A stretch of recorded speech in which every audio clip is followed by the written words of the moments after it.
Thank you.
சந்தோஷங்கள் கடகராசி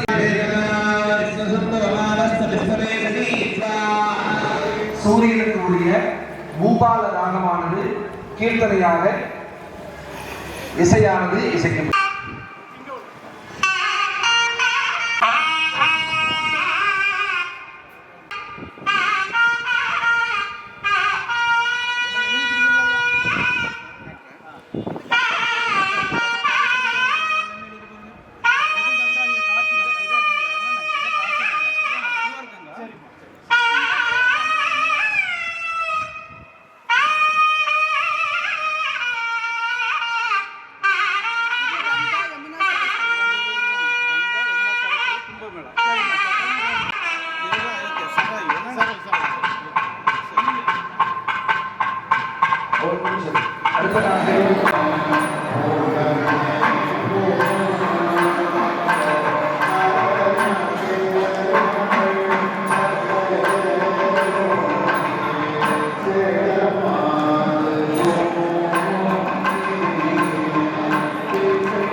வரணும் வர வீட்டுக்கு நான் வர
தனிப்பெரும் கருணையினாலும் நமது திருக்கோவிலுடைய இந்த திருக்குட விளக்கு நன்னீராட்டு திருச்சாதி திருவிழாவிலே மிக கோலாகலமாக வழிபாடு முதல் ஆரம்பித்து தேவரா அன்கி என்று சொல்லக்கூடிய வகையிலே ஆலயத்தினுடைய திருப்பணிக்காக ஆலயத்தினுடைய வடபகுதியிலே சிறிய ஆலயத்திலே வைத்து பூஜித்து வருகிறோம். அந்த தேவி இடத்திலே சென்று இந்த உபாபிஷேகத்தை நடத்தப் போகிறோம். பஞ்சாசனம் பஞ்சமாவரணம் போன்ற மிக உயரிய முறையிலே பூஜைகள் கும்பபிரதிஷ்டாபன பூஜைகள் நடைபெற்று ஆலயத்தினுடைய கிழக்கு பகுதியிலே 33 கோடி தேவர்களும் வாசம் செய்யக்கூடிய கோமாதாவிற்கு பசுவின் பிரசாதத்தை கோடி ரூபாய் கொடுத்தாலும் கிடைக்கப்படாத பிரசாதமாக குங்கும பிரசாதத்தை பிரசாதமாக பெற்றோம் அனைவரும். அதனைத் தொடர்ந்து ஆலயத்தினுடைய வடக்கு ராஜகோபுர வாசலிலே கஜராஜனுக்கு யானைக்கு பூஜைகள் எல்லாம் நடைபெற்று லட்சுமி அயத்திரிகளுடைய அம்சமாக இருக்கக்கூடிய வெள்ளை குதிரைக்கு பூஜைகள் செய்யப்பட்டது. யாகசாலையிலே மண்டபத்திலே விநாயகருக்கு உரிய மகாகணபதி ஹோமம் செய்யப்பட்டது. நமக்கு வந்த வினையும் வரக்கூடிய வினையும் பேரிருக்கக்கூடியவர் விநாயகர். விநாயகர் தான் உலகம், உலகம் தான் விநாயகர் என்று சொன்னால் அது மிகையாகாது.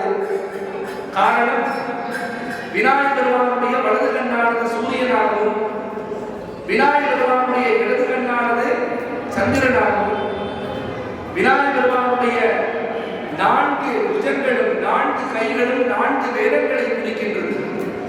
ரிக்வேதம், யஜுர்வேதம், சாமவேதம், அதர்வண வேதம் என்று 4 வேதங்களாக விநாயகர் பெருமான் 4 கையை வச்சிருக்கிறார். இந்த 4 கைகளும் 4 வேதங்களை குறிக்கின்றது. விநாயகர் பெருமானுடைய 5ஆம் கை என்று சொல்லக்கூடிய தும்பிக்கை மனித வாழ்க்கையிலே நம்பிக்கையை ஊட்டுகிறது. நம்பிக்கைதான் வாழ்க்கை, வாழ்க்கைதான் நம்பிக்கை. மனித வாழ்க்கையில இது முக்கியம். எதை இழந்தாலும் நம்பிக்கையை இழக்கக்கூடாது.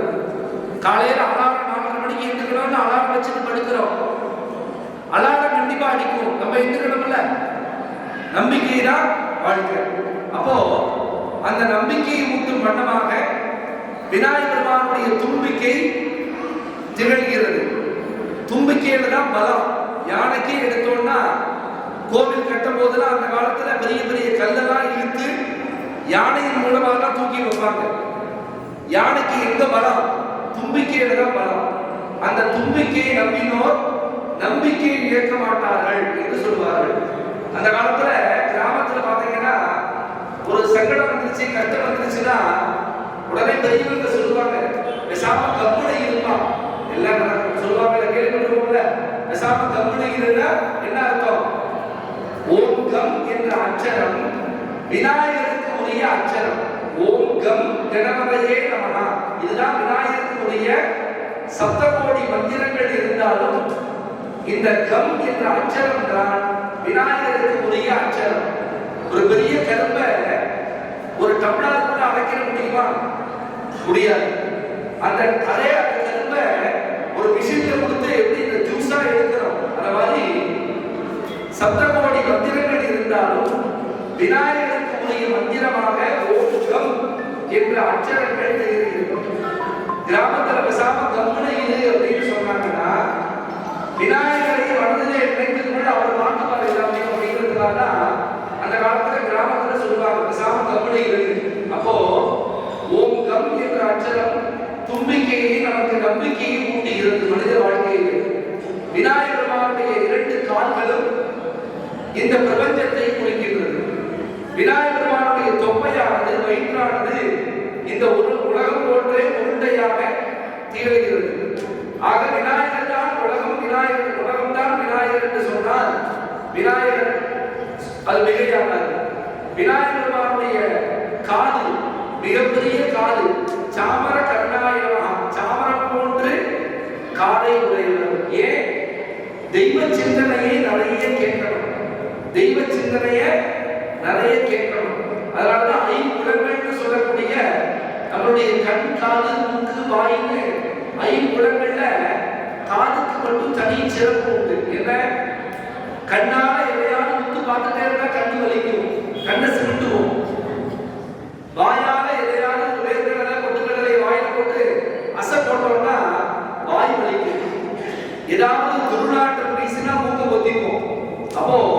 இந்த காலம் மட்டும் ஆண்டவையே திறந்தே வச்சிருக்காங்கன்னா நிறைய விஷயங்களை தெய்வ சிந்தனையை கேட்க வேண்டும். இந்த தெய்வ சிந்தனையை கேட்கறதுனால என்ன நடக்கும்? மனசு தெளிவு அடையும். மனசு தெளிவு அடைந்தா என்ன நடக்கும்? நமக்கு இந்த பிரபஞ்சம் என்ற பேர் சக்தியிலிருந்து நன்மை வந்து கொண்டே இருக்கும். அதனாலதான் விநாயகர் என்ன வச்சிருக்காரு? பெரிய காது வச்சிருக்காரு. யானையை பார்த்தீங்கல்ல, பெரிய காது, சாமர கருணாயிரமா, பெரிய காலை உடையவர். நல்ல விஷயங்களை நிறைய கேட்கணும், தெய்வ சிந்தனையை தூண்ட வேண்டும் என்று பெரிய காது வச்சிருக்காரு. இவ்வளவு பெரிய உருவத்துக்கு ஏற்ற மாதிரி விநாயகரை பார்த்தா பிரம்மாண்டமா இருப்பார். ஆனா அவர் முகத்தை பாருங்க, ஒரு சாந்தம், ஒரு அமைதி, ஒரு நட்பு, ஒரு எல்லா விதமான ஐஸ்வர்யம். அப்படி அந்த விநாயகரை பார்த்த உடனே நமக்கு மனசுக்குள்ளே ஒரு அமைதி நிகழ்வு, ஒரு சாந்தி நிகழ்வு. அப்பேற்பட்ட உருவத்துக்கு ஏற்ற மாதிரி காது கை எல்லாம் வச்சிருந்தாலும் அவருடைய கண்ணை பாருங்க, சிறிதா இருக்கும். ஏன்? எதையும் உற்று கவனி, கர்வம் கொள்ளாதே. எதையும் உற்று கவனி, கர்வம் கொள்ளாதே என்பதற்காகத்தான் சிறிய கண்ணா வச்சிருக்கிறார். இப்ப யானை வாசல்ல பூஜை பண்ணினோம் கஜராஜனுக்கு. யானையை பாருங்க, அது உருவத்துக்கு தகுந்தபடி காலு, காது, வாலு எல்லாமே பெருசா இருக்கும். ஆனா கண்ணு மட்டும் பாருங்க சின்னதா இருக்கும். ஏன்? நம்ம அப்பதான் பெருசா தெரியும், நம்ம கூட இருக்கும். உருவத்துக்கு தகுந்தபடி இவ்வளவு பெரிய கண்ணு இருந்துச்சுன்னா நம்ம எறும்பு மாதிரி தெரியும், நம்ம கிட்ட இருக்காது. அப்போ எதையும் உற்று கவனிங்கிறதுக்காக வச்சிருக்கிறாரா விநாயகர். ஒரு நல்லாசிரியர், நமக்கு பாடத்தை கொடுப்பவர் விநாயகர்.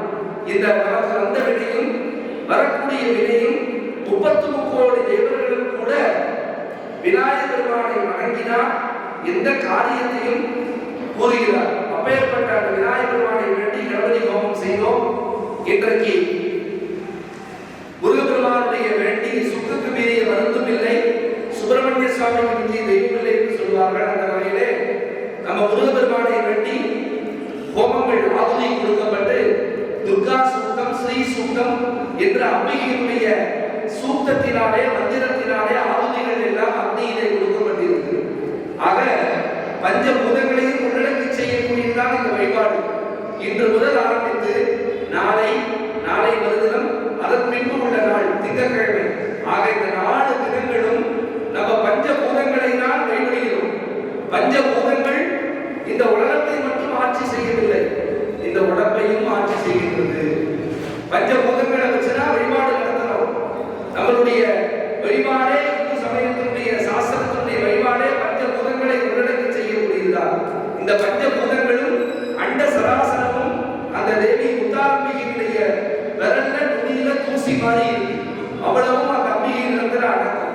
பஞ்சபூதங்கள்ல முதலாவது நீர்.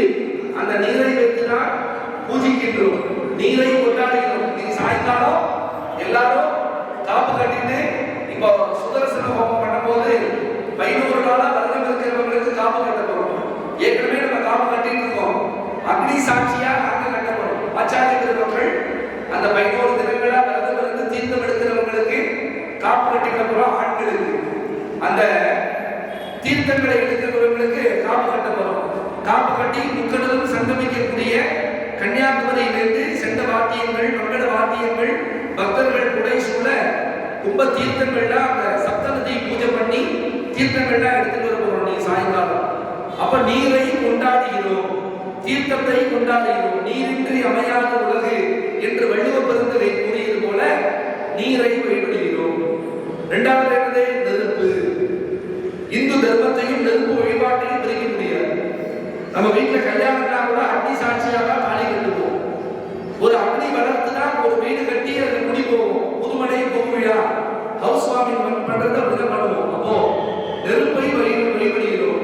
தன்னுடன் சேரக்கூடிய அனைத்துமே தானாக மாற்றக்கூடிய சக்தி உலகத்திலே யாருக்கு உண்டு? அக்னிக்கு மட்டும்தான் உண்டு. நெருப்போட என்ன சேர்த்தாலும் என்ன ஆகும்?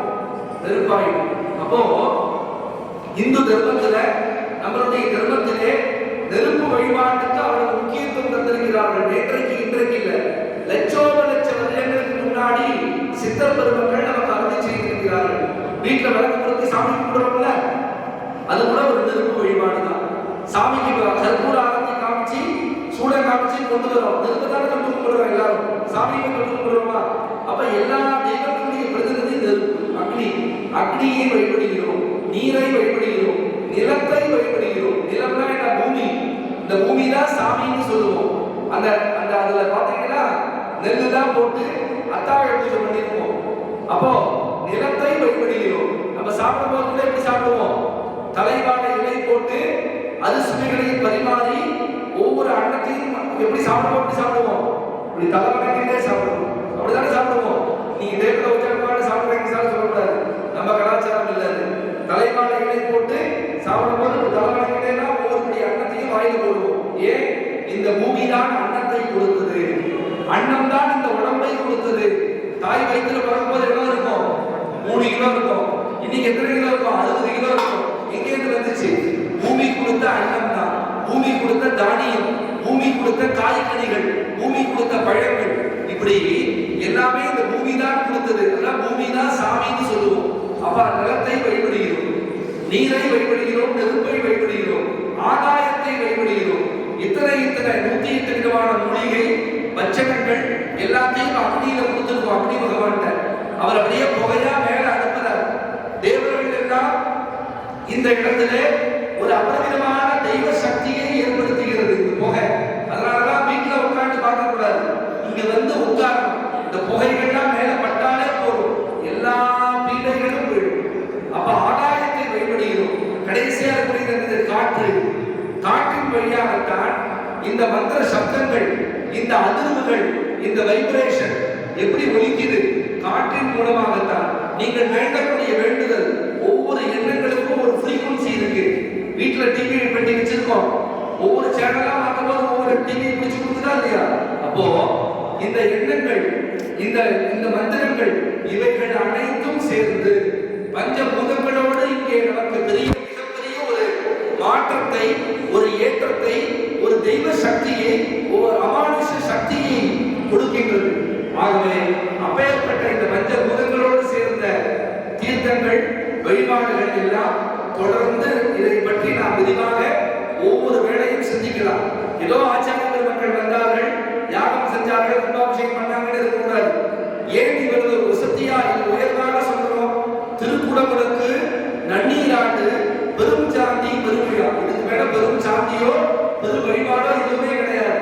ஏன்னா 3336 விதமான சடங்குகளை நிறைவேற்றி செய்யக்கூடியதுதான் இந்த திருக்குடமுழுக்கு, நன்னீராட்டு, பெருஞ்சாந்தி, பெருவிழா. அதிலே நாம் கோபுர தரிசனம் செய்தாலே கோடி புண்ணியம் என்பார்கள். என்ன தவம் செய்தோமோ இந்த இடத்துல வந்து உட்கார்ந்து இருக்கோம், அந்த தேவிக்கு முன்னாடி பிள்ளையார் முன்னாடி வந்து உட்கார்ந்து இருக்கோம்னா எப்ப என்ன தவம் செய்தோம்?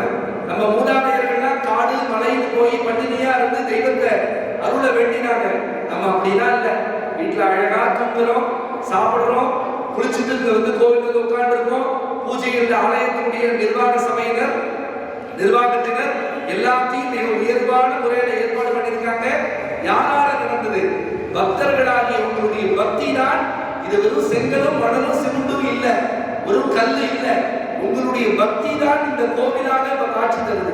உங்க பக்தி எவ்வளவு உயர்வானது அப்படிங்கிறதுக்கு ஒரு எடுத்துக்காட்டு இந்த கோவிலுடைய அமைப்பு. அப்போ உங்கள் அனைவருடைய ஒத்துழைப்போடு ஆலயத்தினுடைய நிர்வாகத்தினர் இவ்வளவு உயர்வான முறையில கோவிலை கட்டினா மட்டும் போராது. இந்த மந்திர சக்தி தான் அடுத்த 12 வருடங்கள் வரையிலே இங்கே தீர்மானிக்க போகிறது. பெரிய கல்யாண மண்டபத்துல, ஏசி மண்டபத்துல ஃபுல் ஏசியோட பவே சிஸ்டம், சிங்காரிகளும் எல்லாம் வச்சா அது எதுவும் மணமக்களுக்கு சேராது. மணமக்களுக்கு என்ன சேரும்? மணவடையில பண்ணக்கூடிய பூஜையும் பெரியவங்களுடைய வந்திருக்கக்கூடிய பெரியவங்களுடைய ஆசையும் தான் அவங்களை வாழ வைக்கிறாங்க. மாதிரி நம்ம இட்டாலியன் மாறுமில்ல, பெரிய வீடு கட்டினாலும் அந்த இடத்துல தெய்வம் குடியிருந்தால்தான் அந்த வீட்டுல குடியிருக்க முடியும். அதே போல ஊரெல்லாம் உலகெல்லாம் அண்ட சராசரத்தையும் தன்னுள்ளே அடக்கி வைத்திருக்கக்கூடிய தேவி முத்தாரம்மன் 16 தெய்வங்களை நம்ம பிரதிஷ்டை செய்து கும்பாபிஷேகம் செய்ய போறோம். அதை தரிசனம் பண்றதுக்கு 2 கண்ணு போதாது, கோடான கோடி கண்கள் நமக்கு வேண்டும். என்ன தவம் செய்தோமோ இந்த பிறவியிலே இப்பேற்பட்ட ஒரு பாக்கியத்தை அம்பிகை நமக்கு தந்திருக்கிறாள். தவறு விடாமல் ஒவ்வொரு வேளையும், ஒவ்வொரு நேரமும், ஒவ்வொரு பூஜைகளிலும், ஒவ்வொரு யாகத்திலும் கலந்து கொண்டு அம்பிகையினுடைய திருவருளை பெற்று செல்ல வேண்டும். இன்னும் பூர்ணாகுதி நடைபெற்று கணபதி ஹோமத்தினுடைய பிரசாதத்தை தருவாங்க. பொங்கல், பட்சணங்கள், முறுக்கு, இந்த பட்சணங்கள்லாம் சாப்பிட்டு வீட்டுக்கு போயிடக்கூடாது. பொறுமையா இருந்து அடுத்தாப்புல சுதர்சன யாகம் நடக்க போகுது. சக்கரத்தாழ்வார்னு சொல்லக்கூடிய பெருமானுடைய வலதுகையில் இருக்கக்கூடிய சக்கரத்துக்கு சுதர்சன சக்கரம்னு பேரு. இந்த சக்கரத்தாழ்வாரை வேண்டி சுதர்சன யாகம் பண்ண போறோம். எல்லா விதமான கந்திருட்டி, பில்லி சூன்யம், ஆபிஜாரம், இப்படி இந்த ஊர் முழுக்க இருக்கக்கூடிய எல்லா துஷ்ட சக்திகளையும் நிவர்த்தி செய்யும் பொருட்டாக அந்த சுதர்சன யாகம் பண்ண போறோம். அடுத்தாப்புல உங்கள் இல்லத்திலே, உங்களுடைய வியாபார ஸ்தலத்திலே எடுக்க எடுக்க அண்ணல்ல குறையாத செல்வத்தை வேண்டி குபேரலட்சுமி யாகம் செய்ய போறோம்.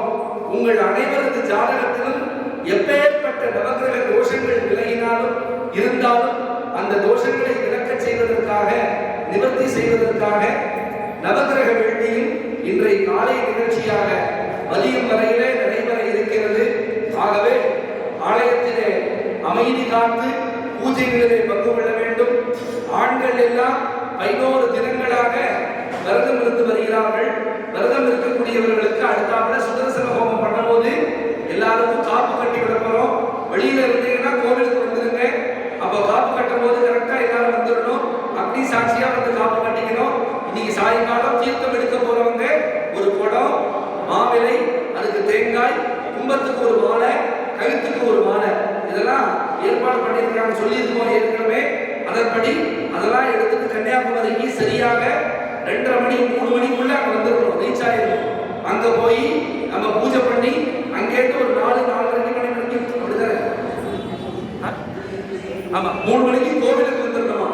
தலைவர் ஐயா சொல்றாங்க எல்லாரும் 3 மணிக்கு கோவில் அசம்பிள் ஆகி இங்கேருந்து பறந்து போய் கன்னியாகுமரியில முக்கடலும் சங்கமிக்கக்கூடிய அந்த இடத்துல போய் நம்ம பூஜை எல்லாம் பண்ணி அங்கேருந்து தீர்த்தங்களை கும்பாபிஷேகத்துக்காக புனித நீர் எடுத்து வர போறோம். இது ஆண்களுக்கு உரிய அந்த தீர்த்தங்களை எல்லாம் கொண்டு வந்தோம்னா யாகசாலையில் கொண்டு போய் இறக்கிடுவோம். கடந்த அடுத்த 3 தினங்களுக்கு யாகசாலையில தான் இருக்கும். கும்பாபிஷேகம் முடிஞ்ச பிறகு எல்லா சாமியும் கும்பாபிஷேகம் முடிஞ்ச பிறகு யாரெல்லாம் தீர்த்தம் எடுத்தீங்களோ அவங்க எல்லாம் யாகசாலைக்கு வர சொல்லி திருப்பி அந்த கும்பத்தை உங்க கையில கொடுத்து தலையில வச்சு கோவிலை சுத்தி வந்து கும்பாபிஷேகம் முடிஞ்ச பிறகு எல்லா சாமிக்கும் அந்த தீர்த்தத்தை அபிஷேகம் பண்ண போறோம். மகா அபிஷேகம்னு பேர். அதுக்கு பேர் மகா அபிஷேகம். முதல்ல கும்பாபிஷேகம் பண்ணி சாமியை ஒளியேற்றின பிறகு இரண்டாவதா அந்த தீர்த்தத்தை கொண்டு வந்து அம்பிகைக்கு மகா அபிஷேகம் செய்ய போறோம். ஒரு பிறவி 2 பிறவியில் இல்லை, 3 பிறவியிலும் கிடைக்கப்பெறாத ஒரு விஷயம் ஒரு கும்பாபிஷேகத்துக்கு தீர்த்தம் எடுக்கிறது. அதெல்லாம் ஆண்கள் பண்ண போறாங்க. தாய்மார்கள் என்ன செய்யணும்னு சொல்லிடுறேன். நீங்க தான் ஆவலா இருக்கீங்க, நீங்க தான் மெஜாரிட்டியா இருக்கீங்க. நம்ம ஊர்ல எனக்கு அகஸ்தீஸ்வரம் புதுசு கிடையாது. ஏற்கனவே நம்ம ஆதிலிங்க சாஸ்திரா கும்பாபிஷேகத்துக்கு வந்திருக்கேன், எல்லாம் தெரியும் எனக்கு. எப்பவுமே நான் உயர்வாக சொல்லணும் அப்படிங்கிறதுக்காக சொல்லல. எப்பவுமே நம்ம ஊர்ல வீட்டினுடைய லட்சுமி நீங்க தான். நீங்க நிறைய பேர் எப்போதுமே வந்துருவீங்க. அதனால இன்னும் உங்க உற்றார் உறவினர்களா இங்க வர சொல்லி கும்பாபிஷேகத்துக்கு முதல் நாள் ஞாயிற்றுக்கிழமை அன்னைக்கு அம்பிகை உத்தரவு போட்டிருக்கா. தேவகிருஷ்ணன் பார்க்கும்போது நான் சூடா இருக்கேன்பா, உஷ்ணத்துல இருக்கேன், 3 வருஷமா அம்மனுக்கு பாலாலயம் பண்ணி ஆச்சு இல்ல, நான் உஷ்ணத்துல இருக்கேன், என்ன மஞ்சப்பால் பண்ணி என்ன குளிர்விப்பா அப்படின்னு சொல்லியிருக்காரு. அதனால பத்திரிகையில போட்டிருப்போம் மஞ்சப்பால் ஊர்வலம்னு. எல்லாரும் தாய்மார்கள்லாம் ஞாயிற்றுக்கிழமை அன்னைக்கு சாயங்காலம் வீட்டுல குளிச்சு சுத்தபத்தமா ஒரு சின்ன குடத்துல தண்ணீர் சுத்தமான தீர்த்தம் குடிச்சு வச்சு அதுல மஞ்சள் தூள் போட்டு வேப்பங்குடை, வேப்ப இலை, மஞ்சப்பால்னா பால் கிடையாது, மஞ்சள் தூளோட சேர்த்து வேப்பலையும் சேர்த்து தண்ணியில போட்டா அது பேர் மஞ்சப்பால்னு பேரு. உங்களுக்கு எல்லாம் தெரியும்.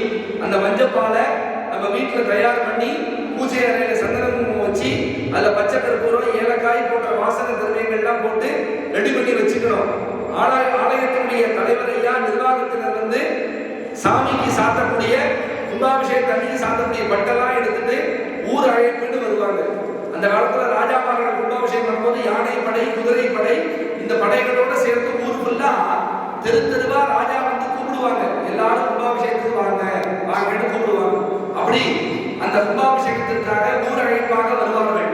அப்படி அவங்க வரும்போது அவங்க வீட்டுல அவங்க ரெடியா இருந்துக்கணும். அப்படியே நீங்க கொண்டு வந்து அந்த ஊர்வலத்தோட வந்து சேர்ந்து இங்க வந்து தேவி முத்தாரம்மனை பரிவார தெய்வங்களை இங்க ரெடி பண்ணி வச்சிருக்கோம். ஸ்தபதி எடுத்து வச்சிருப்பாங்க. அப்படி எடுத்து வச்சிருக்கும் போது அந்த விக்கிரகத்துல அம்மன் பிரதிஷ்டை அன்னைக்கு நைட்டு தான் நடக்கும். சாயங்காலம் ஞாயிற்றுக்கிழமை புரியுதா? கும்பாபிஷேகத்துக்கு முதல் நாள் ஞாயிற்றுக்கிழமை அன்னைக்கு சாயங்காலம் நீங்க கொண்டு வர மஞ்சப்பாலை ஊர்வலமா கொண்டு வந்து அந்த மஞ்சப்பாலை உங்க கையாலேயே வெளியில விக்கிரகம் வச்சு ரெடி பண்ணி வச்சிருப்பாங்க. தாய்மார்கள் சுமங்கலிகள்லாம் ஏற்கனவே விரதம் இருக்கீங்க. உங்க கையாலேயே மஞ்சப்பாலை அபிஷேகம் பண்ண முடியும். அன்னைக்கு ஒரு நாள் தான் இந்த சான்ஸ். அன்னைக்கு ராத்திரி உள்ளுக்குள்ள பிரதிஷ்டை பண்ணிட்டாங்கன்னா கோவில் அர்ச்சகர் பூசாரி மட்டும் பூஜை பண்ணுவாங்க. அன்னைக்கு சாயங்காலம் பிரதிஷ்டை பண்றதுக்கு முன்னாடி என்ன குளிர்விக்கிறப்பான்னு சொல்லியிருக்காங்க. அப்போ அந்த தேவி நீங்க கொண்டு வரது மஞ்சப்பால் அப்படிங்கிறது மஞ்சப்பால் மட்டுமல்ல, உங்கள் வீட்டில் இருக்கக்கூடிய குடும்ப தோஷம், ஜாதக தோஷம், தீய சக்திகள், நோய், வறுமை, தரித்திரம் எல்லாத்தையும் கொண்டு வந்து யார்கிட்ட ஒப்படைக்கிறீங்க? நம்ம அம்மன்ட்டு வந்து பாருங்க. ஏன்னா தாய் இல்லாத அப்படிதானே. பையன் என்னதான் அம்மாவுக்கு தவறா நினைச்சாலும் தாய் எந்த குழந்தைக்கும் தவறு நினைக்க மாட்டாங்க. அப்ப அந்த எல்லா தோஷங்களையும் வந்து கொட்ட போறோம். அந்த தேவி என்ன பண்ணுவா? எல்லா தோஷங்களையும் எடுத்துட்டு சந்தோஷம் என்ற ஐஸ்வர்யத்தை நமக்கு தரப்போறா. அந்த சந்தோஷம் தான் என்ன? முக்கால்வாசி அந்த மஞ்சப்பாலை உங்க கையால் அபிஷேகம் பண்ணிட்டு மிதி கால்வாசி பாலை மஞ்சப்பாலை வீட்டில் கொண்டு போய் தொழிக்கணும். அப்ப எல்லா வீட்டில் உள்ள எல்லா பீடைகளும் விலகிடும். இதெல்லாம் ஏன் சொல்லிட்டு இருக்கேன் அப்படின்னா, நேரம் போகாம சொல்லல. என் மக்கள், என்னுடைய ரத்தம், என்னுடைய சகோதர சகோதரிகள், நீங்கள் அத்தனை பேரும் ஒவ்வொருத்தரும் எல்லா விதமான ஐஸ்வர்யத்தையும் பெற வேண்டும். நேத்தோட போச்சு நம்மளுடைய சங்கடங்கள், நம்மளுடைய வறுமை, நம்மளுடைய நோய், நம்மளுடைய பிணி, நம்மளுடைய தோஷம் எல்லாம் நேத்தோட போச்சு. இன்னையிலேருந்து நம்ம வாழ்க்கையில மிகப்பெரிய ஒரு மாற்றத்தை, ஒரு ஏற்றத்தை இந்த ஊர்ல இருக்கிற ஒவ்வொரு மக்களுக்கும் மட்டுமல்ல, அத்தனை மக்களுக்கும், மனிதர்களுக்கும், ஜீவராசிகளுக்கும் அந்த தேவி முத்தானத்தை அனுகிரகம் பண்ணணும்னு முடிவு பண்ணிட்டா. அதுதான் அதனுடைய ஆரம்பம் தான் இன்றைய தினம். அதனால எல்லாரும் இப்போது கணபதி ஹோமத்தினுடைய பிரசாதத்தை பெற்றுக்கொண்டு நாளை அடுத்த அருளை பெற்று கைலாச செல்வங்களோடு பெருவாய் வாழ வேண்டும் என்று பிரார்த்தனை செய்து கொண்டு இப்போது பூர்ணாவதியானது நடைபெற இருக்கிறது.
இருக்கட்டும்.